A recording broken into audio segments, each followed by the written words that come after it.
الحمد للہ رب العالمین والصلاة والسلام علی رسولہ الکریم وعلی آلہ وصحبہ اجمعین ومن تبعہم بإحسان الی یوم الدین اما بعد۔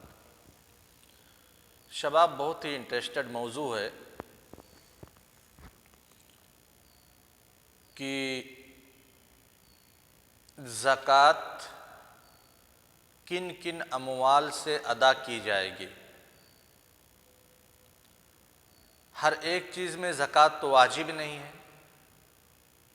ہے نا؟ کچھ چیزیں ہیں جن میں زکوٰۃ واجب ہے اور کچھ چیزیں ایسی ہیں جس میں انسان کو زکوٰۃ نہیں دینا ہے۔ وہ چیزیں جن میں انسان کو زکوٰۃ نہیں دینا ہے، علی سبیل المثال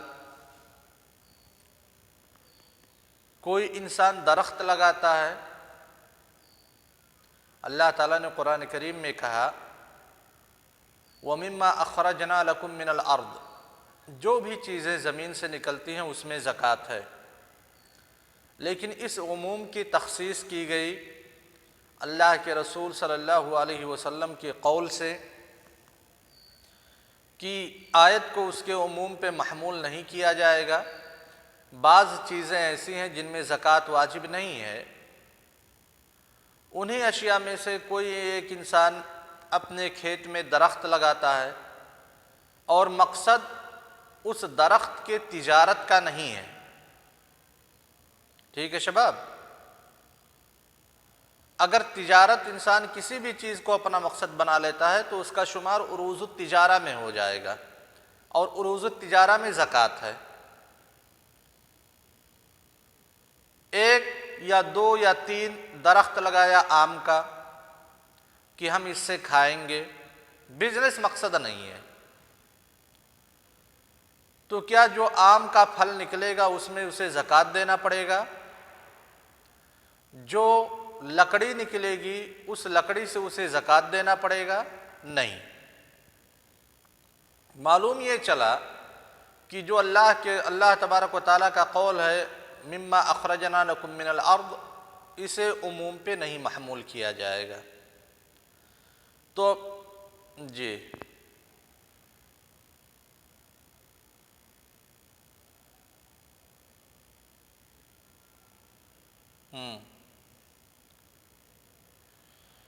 اب دیکھیے، جب بیچ دیا اس کے پاس پیسے آ گئے، اس کا مقصد نہیں ہے تجارت، لیکن ضرورت سے زائد ہو رہا ہے، کچھ بیچ دیا، ٹھیک ہے؟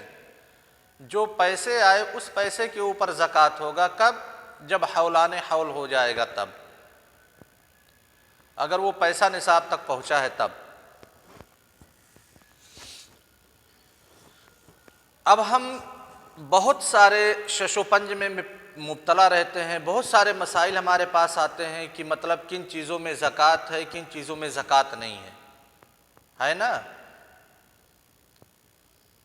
بہت سارے مسائل جو بھی طلب علم سے جوڑے رکھتے ہیں اپنے آپ کو، عوام کی طرف سے، طلباء کی طرف سے، ان کے پاس سوال آتے ہیں کہ اس میں زکوٰۃ ہمیں ادا کرنا ہے یا نہیں، اس میں زکوٰۃ ہے یا نہیں ہے۔ تو کیسے ہم ایک مطلب مستحکم خاکہ تیار کریں کہ ہم جان سکیں کہ کن چیزوں میں زکوٰۃ ہے، کن چیزوں میں زکوٰۃ نہیں ہے؟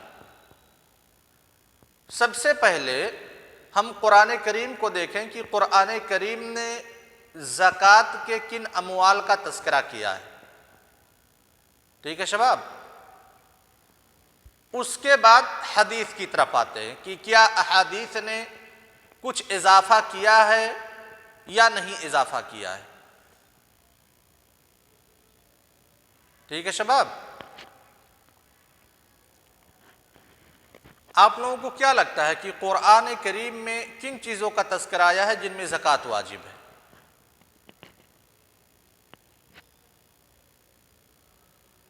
ایک بتلائیے شیخ محمد خالد۔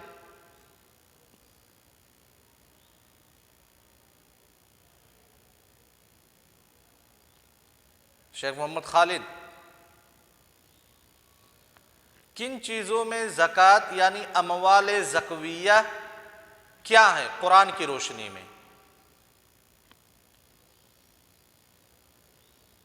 نہیں پتا؟ چلیے، سب سے پہلے الذہب والفضہ، سونا اور چاندی۔ سونا اور چاندی میں زکوٰۃ واجب ہے۔ قرآن کریم میں اس زکوٰۃ کے مال کا تذکرہ ہوا ہے۔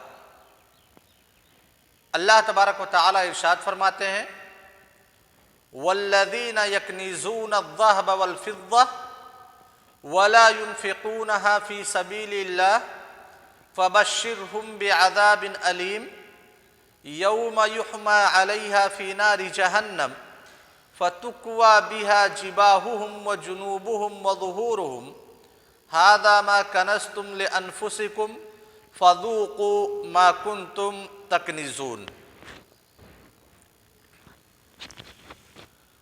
اس آیت کو تقریباً ہم تمام لوگوں نے اپنے کسی نہ کسی تقریر میں پڑھا ہوگا، کسی خطبے میں اس آیت کو ضرور ہم نے پڑھا ہوگا۔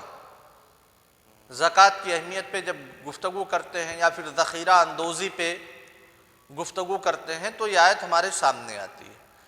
آیت میں اللہ تبارک و تعالی نے ان لوگوں کے لیے دردناک عذاب بتلایا ہے جو لوگ سونے اور چاندی کو بطور کنز استعمال کرتے ہیں،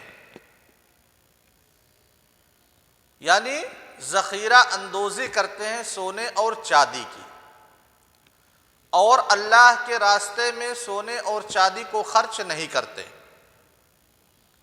تو اللہ تعالیٰ نے بہت ہی دردناک عذاب ان لوگوں کے لیے بتلایا۔ کہا ان کی پیشانی، ان کے پیٹھ اسی سونے اور چاندی سے داغے جائیں گے، اور یہ کہا جائے گا کہ یہی وہ مال ہے جس کو تم لوگوں نے اکٹھا کر کے رکھا تھا، ذخیرہ اندوزی کی تھی، لہذا تم اس کا مزہ چکھو، ذخیرہ اندوزی کرنے کا تم مزہ چکھو۔ اس آیت میں واضح طور پہ کوئی دلیل نہیں ہے کہ سونے اور چاندی میں زکوٰۃ واجب ہے۔ آیت کا جو عام معنی ہے، جو عام مفہوم ہے کہ سونے اور چاندی کو اکٹھا کر کے بھی رکھ سکتے ہیں لیکن اس میں سے خرچ کرنا بھی ضروری ہے۔ ٹھیک ہے شباب؟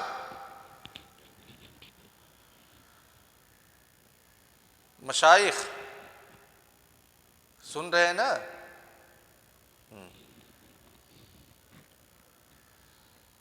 چونکہ قرآن فہمی کے جو اصول اور ضابطے ہیں، ان اصول اور ضابطوں میں سے سب سے اہم ضابطہ یہ ہے کہ قرآن فہمی کے لیے احادیث نبویہ سے تعاون لینا نہایت ہی ضروری ہے۔ جیسا کہ ہم لوگوں نے تفسیر موضوعی کیسے پڑھیں گے یا تفسیر موضوعی پڑھنے کا، مطالعہ کرنے کا طریقہ کار کیا ہے، اس میں کہا تھا کہ تفسیر القرآن بالقرآن، قرآن کی تفسیر قرآن کے ذریعہ سے، اس کے بعد تفسیر القرآن بالسنہ، یعنی قرآن کریم کے معانی و مفاہیم کو جاننا کس سے مدد لے کر کے؟ سنت نبوی، آثار صحابہ، اقوال تابعین اور علماء اعظام کے اقوال کی روشنی میں۔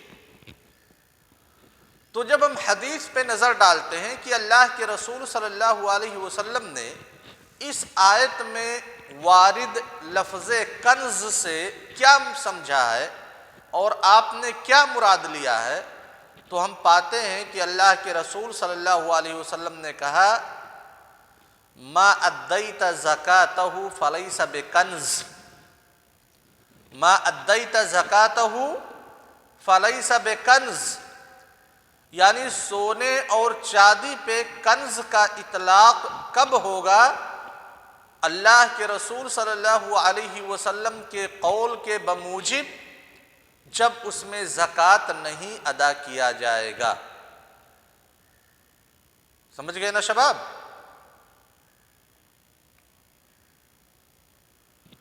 والذین، پھر سے سنو، والذین یکنزون الذہب والفضہ، جو لوگ سونے اور چاندی کی ذخیرہ اندوزی کرتے ہیں.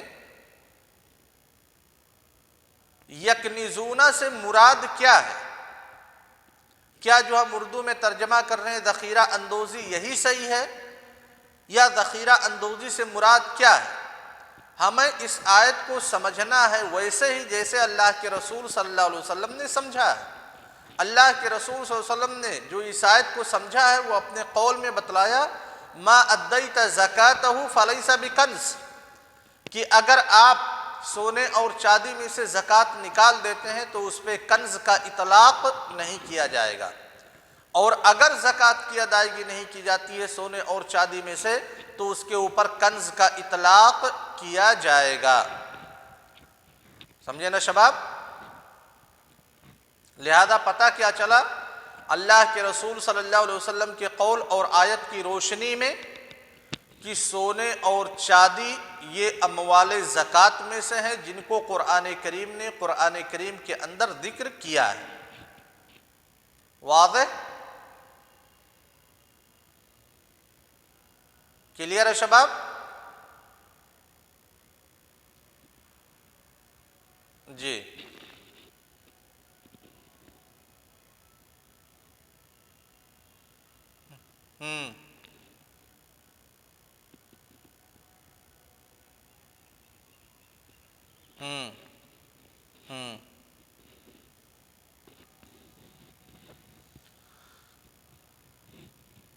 کسی بھی مال میں زکوٰۃ ایک ہی مرتبہ ادا کی جائے گی. کسی بھی مال میں زکوٰۃ کی ادائیگی ایک ہی حیثیت سے ہوگی. ایسا نہیں ہے کہ ایک مرتبہ سونے چاندی کے حساب سے وہ زکوٰۃ ادا کرے اور دوسری مرتبہ عروض تجارت کے حساب سے وہ زکوٰۃ ادا کرے. سمجھے شباب؟ سونے چاندی میں بذات خود زکوٰۃ واجب ہے اگر وہ نصاب تک پہنچ جاتے ہیں. لہذا سونے چاندی کی وہ تجارت کر رہا ہے تو اس کی تجارت کا اعتبار نہیں ہے. کلیئر؟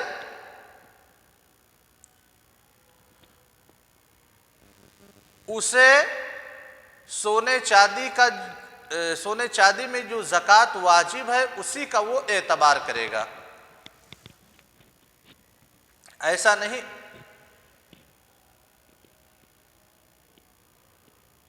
جی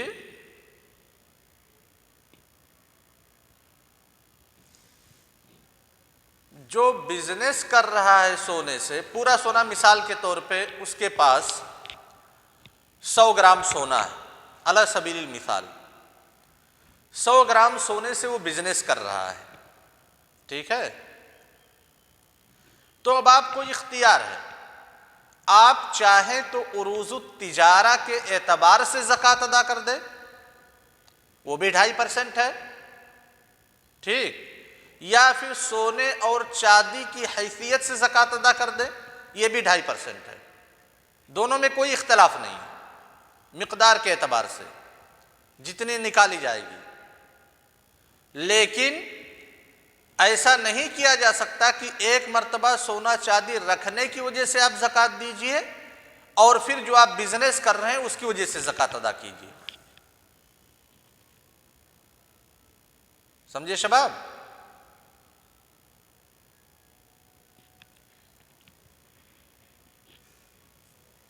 تو سونے اور چاندی میں زکوٰۃ واجب ہے. قرآن کریم نے اموال زکوٰۃ میں سونے اور چاندی کو شمار کیا ہے. امت محمدیہ کے مجتہدین کا اجماع ہے سونے اور چاندی کے زکوٰۃ پر. ٹھیک ہے شباب؟ اور سونے اور چاندی سے ہر اس چیز کو ملایا جائے گا، یعنی سونے اور چاندی کے اوپر ہر اس چیز کو قیاس کیا جائے گا جن کے اندر ثمنیت پائی جاتی ہے. ثمنیت کا مطلب قیمت. جو کسی چیز کی بذات خود قیمت ہوتی ہے. مسئلہ غور سے سن لینا. سونے اور چاندی کے اوپر ہر اس چیز کو قیاس کیا جائے گا جن کے اندر ثمنیت پائی جاتی ہے. اب وہ چاہے حقیقی طور پہ ہو یا اعتباری طور پہ. ثمنیت کا مطلب کیا ہے کہ اگر اسی پوزیشن پہ وہ برقرار رہے، ثمن کہتے ہیں کوئی بھی ایسی چیز جو اپنی اصلی پوزیشن پہ برقرار رہے تو آپ اس سے استفادہ نہیں کر سکتے جب تک کہ اس چیز کا آپ تبادلہ نہ کریں کسی دوسرے چیز سے. بات سمجھ میں آئی؟ شباب ایک مثال دیتے ہیں سمجھ میں آ جائے گی. جیسے نوٹ، کرنسی. کرنسی میں زکوٰۃ ہے کہ نہیں ہے، یہ مسئلہ جو مختلف فی ہوا علماء کرام کے مابین، سبب اختلاف یہی ہے کہ کیا کرنسی میں ثمنیت پائی جاتی ہے یا ثمنیت نہیں پائی جاتی ہے. جیسے 50 روپے مثلا، غور سے سن لینا شباب تاکہ فائدہ ہو آپ کو. یہ 10 روپے کا ایک نوٹ ہے. ویڈیو دیکھیے گا غور سے شباب. 10 روپے کا یہ ایک نوٹ ہے. یہ در حقیقت ایک کاغذ ہے نا کاغذ. 10 روپے کا نوٹ ایک کاغذ ہے،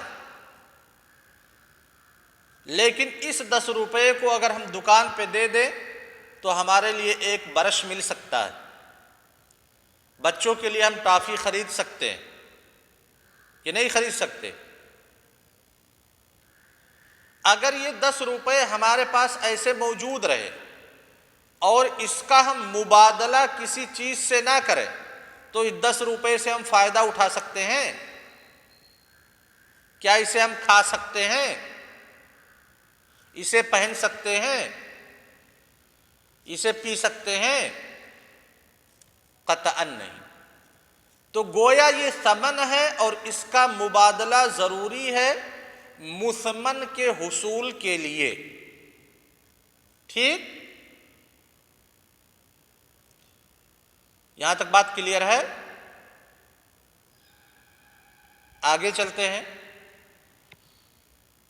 یہ جو ثمن ہے 10 روپے کا نوٹ، کیا یہ ثمن حقیقی ہے یا اعتباری ہے؟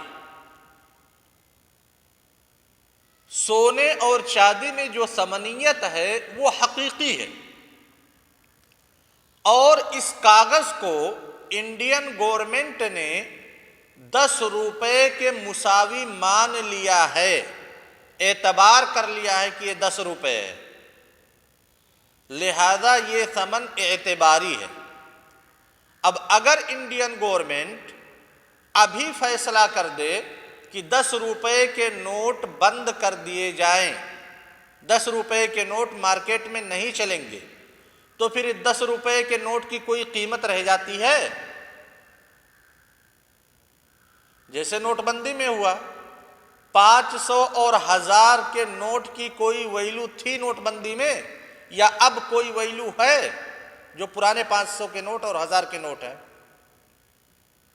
نہیں نا.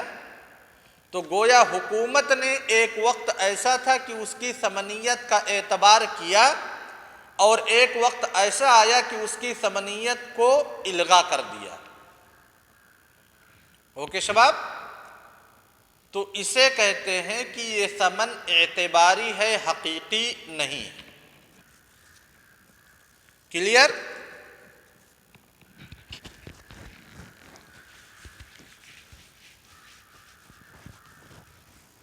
کلیئر ہے شباب؟